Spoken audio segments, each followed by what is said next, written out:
मुलगा किंवा मुलगी शाळेत जात असेल तर ही घटना तुमच्यासाठी खूप महत्वाची आहे। शाळेतील एका मुलीच्या बाबतीत एक असा भयानक प्रकार उघडकीस आलाय की ज्यामुळे संपूर्ण महाराष्ट्र हादरलाय।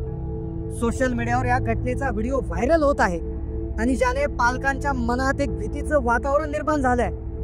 लहान मुलं, शाळेत जाणारी मुलं किंवा मुली खूप निष्पाप असतात। ज्या वयात मुलांना जगाची माहिती नसते, खेळण्या बागडण्याच्या दिवसात, त्यांच्या कोवळ्या वयात त्यांच्या बरोबर असे काही प्रकार घडतात की ज्यामुळे पालकांना, आई वडिलांना एक मोठी चिंता निर्माण होते। ही घटना घडली एक 8वीत शिकणाऱ्या मुलीबद्दल। ही घटना ज्यांचं मूल किंवा मुलगी शाळेत जात असेल, कॉलेजला जात असेल तर त्यांच्यासाठी खूप जाणून घेणं महत्वाचं आहे। ही घटना केवळ एका मुलीची किंवा कुटुंबाची नाहीये, तर ही आपल्या संपूर्ण समाजाची समस्या आहे। एक विशेषतः पालकांसाठी एक मोठा इशारा आहे। आजच्या डिजिटल युगात, सोशल मीडियाच्या काळात, बदलत्या जीवनशैलीच्या काळात मुलांचं संगोपन करणे ही खूप मोठी जबाबदारी आहे। केवळ त्यांच्या गरजा पूर्ण करून, मुलांना पाहिजे त्या वेळेला पाहिजे ते देऊन, त्यांना चांगलं शिक्षण देऊन आपल्या आई वडिलांचं कर्तव्य संपत नाही, तर त्यांची जबाबदारी आता वाढलेली आहे। पालकांची एक चूक, पालकांचं थोडं दुर्लक्ष मुलांच्या भविष्याचं वाटोळं कसं होऊ शकतं या संदर्भातली एक घटना आहे।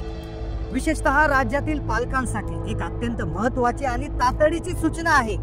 आजकाल मुलांचं काय चाललंय यावर पालकांचं लक्ष असतंच, पण मुलांच्या बाबतीत घडणारे काही प्रकार ज्यावर पालकांचं दुर्लक्ष होतं आणि मोठा अनर्थ होतो। ही घटना आहे महाराष्ट्रातील नागपूर जिल्ह्यातील एक घटना आहे। एका शांत गावात राहणारी एक 15 वर्षाची 8वीत शिकणारी एक मुलगी शाळेत खूप हुशार होती, वेळोवेळी अभ्यास करायची, आई वडिलांचं म्हणणं ऐकायची। पण काही दिवसापासून अचानक तिच्या पोटात दुखायला लागलं। सुरुवातीला अधूनमधून दुखायचं, नंतर हा पोटदुखीचा त्रास खूप वाढला। सुरुवातीला घरच्यांनी दुर्लक्ष केलं। ज्यावेळेस ती आईला सांगायची त्यावेळेस आई म्हणायची की रात्री तू शिळा भात खाल्ला होता, रात्री तू शिळी भाकर खाल्ली होती, किंवा काहीतरी असं वेगळं आबरचबर तू खाल्ला असेल त्यामुळे तुझं पोट दुखत असेल, असं म्हणून ते दुखणं टाळायचे। पण हा त्रास खूप वाढला, पोट खूपच दुखायला लागलं, म्हणून आईला काळजी वाटू लागली। आई वडिलांची परिस्थिती गरीब होती, जेमतेम होती। आई वडील मोलमजुरी करून जगत होते, त्यामुळे दवाखान्यात नेण्यासाठी त्यांच्याकडे पैसे आणि वेळही उपलब्ध नसायचा। पण एके दिवशी आईने तिला सगळं काम सोडून एका खाजगी दवाखान्यात नेण्याचा निर्णय घेतला।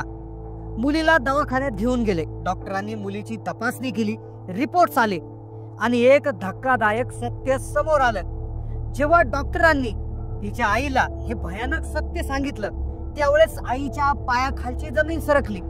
डॉक्टर सुद्धा चकित झाले। डॉक्टरांनी सगळ्यात आधी रिपोर्ट जो रिपोर्ट मुलीचा आला होता तो आईला दाखवला। त्या रिपोर्ट मध्ये समजून सांगितलं आईचा चेहरा धक्क्याने फिका पडला होता, डोळ्यातून पाणी येत होतं, ती गोंधळल्यासारखी स्तब्ध झाली होती। डॉक्टरांनी असं काय सांगितलं की ज्यामुळे संपूर्ण महाराष्ट्रामध्ये या गोष्टीची चर्चा होत आहे ते पुढे उघड झालं, ज्यामध्ये पोलिसांची मदत घ्यावी लागली। त्या मुलीसोबत एक प्रकार घडला होता, तो प्रकार घडवणारा तिच्या शाळेतील एक मुलगा होता। त्या मुलीबाबत डॉक्टर काय म्हणाले त्यानंतर पोलिसांनी तिच्याशी ते कृत्य घडून आणणारा मुलगा त्याला पकडलं। त्या मुलाने काय जबाब दिला तोही खूप धक्कादायक होता। प्रत्येक पालकांचे डोळे उघडणारा हा व्हिडिओ असणार आहे। डॉक्टर म्हणाले की तुमची मुलगी रिया, तिच्या आईला उद्देशून ते म्हणाले तुमची मुलगी रिया ही गर्भवती आहे। आता पहा, 15 वर्षाची मुलगी जी फक्त 8वी मध्ये शिकत आहे ती 4 महिन्याची गर्भवती आहे। एका क्षणासाठी आईला विश्वासच बसेना। तिने डॉक्टरांना पुन्हा तपासणी करण्याची विनंती केली, पण रिपोर्ट तेच सांगत होते। पुन्हा तपासणी केली, रिपोर्ट तेच होते। 15व्या वर्षी 8वीत शिकणारी मुलगी गर्भवती होती। आईसाठी आता डोंगर कोसळल्याचं होतं। सगळ्यात आधी आईने रागारागात मुलीच्या 2-3 कानाखाली तिथेच टेकावल्या। पण राग शांत झाल्यावर आईने मुलीला विश्वासात घेऊन विचारायला सुरुवात केली। मुलीनेही सांगायला सुरुवात केली। मुलीने सर्व पहिल्यापासून सांगायला सुरुवात केली। हे कसं घडलं आईने मुलीला घरी आणून विचारलं तेव्हा समोर आली ती गोष्ट जी पालकांसाठी एक मोठा धडा आहे। रिया रोज शाळेत जाण्यापूर्वी तिच्या वर्गमैत्रिणीच्या घरी जायची। तिची एक मैत्रीण होती जी त्यांच्याच गावात राहत होती, तर ती दरवेळेस रिया तिला तिच्या घरी घ्यायला जायची आणि त्या घरापासून त्या दोघी मैत्रिणी शाळेत जायच्या। त्यांची मैत्री अगदी घट्ट होती। आता या मैत्रिणीचा एक लहान भाऊ होता, तो रियापेक्षा एक वर्ग लहान म्हणजे 7वीत शिकत होता। आता मैत्रिणीचा भाऊ म्हणून नक्कीच त्यांच्यामध्ये एक मैत्री तयार झाली होती आणि मैत्रिणीचा जो भाऊ होता तो वयाने लहान असल्यामुळे कोवळ्या वयातच त्यांच्यामध्ये एक आकर्षण निर्माण झालं, मैत्रीचं रूपांतर प्रेमात झालं. रियाची मैत्रीण होते तर त्या मैत्रिणीचे आई वडील हे दोघेही शेतमजूर होते. ते बऱ्याच वेळा सकाळीच शेतात कामासाठी त्या ठिकाणी मजुरीला जायचे. त्यामुळे रिया घरी ज्यावेळेस जायची त्यावेळेस तिची मैत्रीणही कधी कधी ती घरी शेतामध्ये गेलेली असायची. त्यामुळे तिचा भाऊ देखील घरामध्ये एकटाच असायचा. मग घरात कोणी मोठं नसायचं. मग हे पाहून रिया आणि तो मुलगा भेटायचे. कधी रिया त्याच्या घरी जायची, कधी तो रियाच्या घरी जायचा. शाळेचे पुस्तक घेण्याच्या बहाण्याने यांना एकांत क्षण मिळायचा आणि त्यांनी या क्षणाचा गैरफायदा घेतला. 25 जानेवारीला जेव्हा मैत्रिणीचे आई वडील शेतात गेले असताना घरात कुणीही नव्हते आणि त्याच वेळी त्यांच्यामध्ये शारीरिक संबंध प्रस्थापित झाले. त्यानंतर असे प्रकार वारंवार घडले. जेव्हा घरात मोठी माणसं नसायची आणि त्यांना एकांत मिळायचा, याच संबंधातून रिया गर्भवती राहिली. एप्रिल महिन्यामध्ये पोटात दुखायला लागल्यानंतर रियाने दुर्लक्ष केलं, कारण तिला काय झालं आहे याची भीती वाटत होती. पण वेदना वाढल्याने आईला डॉक्टरांकडे जावं लागलं. दवाखान्यातून घरी आल्यावर आईने रागानं रियाला विचारले. सुरुवातीला ती काहीच बोलायला तयार नव्हती, पण कुटुंबातील इतर सदस्यांनी, नातेवाईकांनी तिला प्रेमानं विश्वासात घेऊन विचारल्यावर तिला धीर दिल्यानंतर तिने घडलेला प्रकार सांगितला. तिने त्या 7वीत शिकणाऱ्या मुलांचं नाव सांगितलं. त्या मुलाला नातेवाईकांनी सर्वात आधी घरी बोलवलं.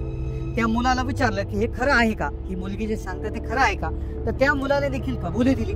तर मुलगा असं म्हणाले की आमचं एकामेकांवर प्रेम आहे आणि आम्ही दोघं एकामेकावर लग्न करणार आहोत, असंही त्या मुलाने कबुली दिली. आणि हे ऐकून देखील तिथे उपलब्ध असणारे नातेवाईक आणि मुलीच्या आई वडिलांची देखील त्या ठिकाणी अवाकच झाले, कारण की इतका छोटासा मुलगा त्या ठिकाणी लग्नाच्या गप्पा करतोय हे ऐकून देखील कुटुंबाला धक्का बसला. तर त्यांनी तात्काळ पोलीस ठाण्यामध्ये जाऊन तक्रार दाखल केली. पोलिसांनी घटनेचं गांभीर्य ओळखून कारवाई केली. अल्पवयीन मुलीवर बलात्कार केल्याप्रकरणी 7वीत शिकणाऱ्या त्या अल्पवयीन मुलावर गुन्हा दाखल केला. त्याला ताब्यात घेऊन बाल सुधारगृहात पाठवलं. सध्या या प्रकरणाचा पुढील तपास पोलीस करत आहेत. आता हा जो प्रकार घडलेला आहे तर यामधून पालकांनी नेमकं काय घ्यायचं, कशी काळजी घ्यायची, कारण की आजचं डिजिटल युग आहे, सोशल मीडियाचा काळ आहे, सोशल मीडिया वाढलेला आहे. त्यामुळे मुलांना आता जपणं, मुलांचं संगोपन करणं याची जबाबदारी वाढलेली आहे. फक्त त्यांच्या गरजा पूर्ण करून त्यांना चांगलं शिक्षण देऊन आपलं कर्तव्य संपत नाही. तर आपण आपल्या पालकांशी, आपले जे पाल्य आहेत म्हणजे मुला मुली आहेत त्यांच्याशी संवाद साधावा लागेल. त्यांच्या आयुष्यात काय चाललंय, शाळेत काय होतंय, मित्रांमध्ये काय गप्पा सुरू आहेत हे त्यांना विचारा.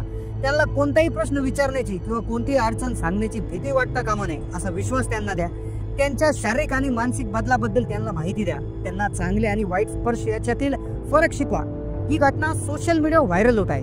काही माहितीनुसार ही घटना कदाचित काही महिन्यांपूर्वीची किंवा 2022-23च्या सुमारासची असू शकते, पण आता ती पुन्हा चर्चेत आली आहे. पण ही घटना जुनी असो वा नवी असो, ती आपल्याला खूप काही शिकवून जाते.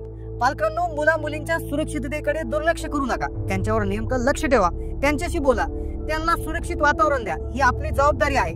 जागृत पालकच आपलं त्या ठिकाणी हे भविष्य घडू शकतात.